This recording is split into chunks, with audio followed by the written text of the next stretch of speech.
Ram mənim, İslama görə siyasi partiyalar qurmaq olarmı? Elhamdülillah. Sözsüz ki, İslama görə siyasi partiyalar qurmaq düzgün deyil. Nəyə görə? Çünki Allah Subhanahu wa Taala Quran-ı Kərimdə bizə əmr edib ki, biz parçalanmayaq, bir olaq. Allah Subhanahu wa Taala buyurur: "Və təsum bihablillahi cəmi'an və la təfərraqu." Yəni Allahın dinindən, ipindən, dinindən yapışın bir yerdə və la təfərraqu və yəni parçalanmayın. Parçalanmayın. Parçalanmaq da necə olur? Parçalanmaq iki cür olur İslamda.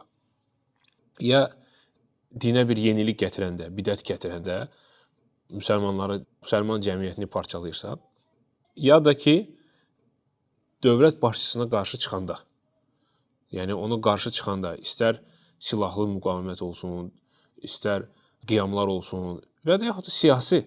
Çünki partiyanın səbəbi kimsə deyə bilər, yox, biz elə belə yaradıq. Belə ola bilməz.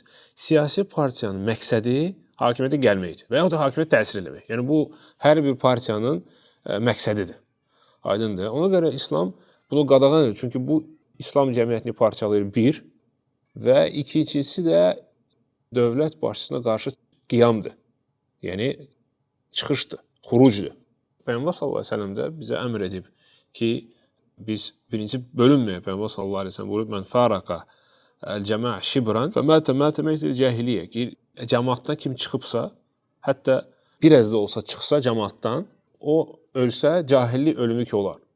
Cahillik ölümü ilə ölər. Yəni niyə görə? Çünki cahillik dövründə onlar qəbul eləmirdilər bir dənə başçı olsun. Hərəsi öz qəbilədə, hərəsinin öz başçısı var idi. Yəni cahilliyə oxşayır bu. Belə parçalanmaq. Qəbilələr idi, parçalanırdı. Bu da partiyada belə parçalanmaqdır. Bu iki. Üçüncüsü də bu dediyimiz kimi dövlət başçısına qarşı çıxmaqdır. Çünki çıxmaq, necə alimlər buyurublar, üç cür olur. Ya sən çıxırsan qəlbinlə necə? Yəni etiqad edirsən ki, o sənin dövlət başçın deyil. Bu qəlblə xurucdur. Yəni qəlblə qiyamdır. İkinci, sözlə. Sözlə yəni onu tənqid edirsən, açıq-aydın, ona qarşı çağırırsan insanları çıxmağa, onun pis əməllərini yayırsan. Bu hamısı sözlə çıxmaqdır və əllə çıxmaqdır necə? Yəni qiyam. Birbaşa, yəni qiyam, müqavimət, o da əllə çıxmaqdır. Hamısını şəriət qadağan edir. Birlik olsun deyənə hamısını şəriət qadağan edib. Hətta dövlət başçısı zalım da olsa, adil olsa bəs necə? Yəni zalım da olsa olmaz. Ona görə səhih hədislərində, Buxari, Müslimdə gəlib ki, yəni ola bilsin dövlət başçısı zalım olsun, lakin Peyğəmbər sallallahu əleyhi və səlləm deyir ki, ismə və ati və in daraba zahrak və axaza mali. İtaət elə, qulaq as, hətta belindən vursalar belə, malını götürsələr belə.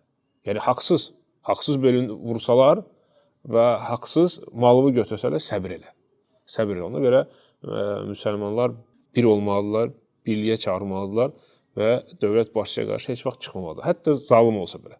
Adil olsa bəs necə? Bir də ki, bir şey qeyd istəyirəm ki, bu ümumiyyətlə siyasi partiyada fikir versəniz, elhamdülillah İslam tarixinin 1500 ili var.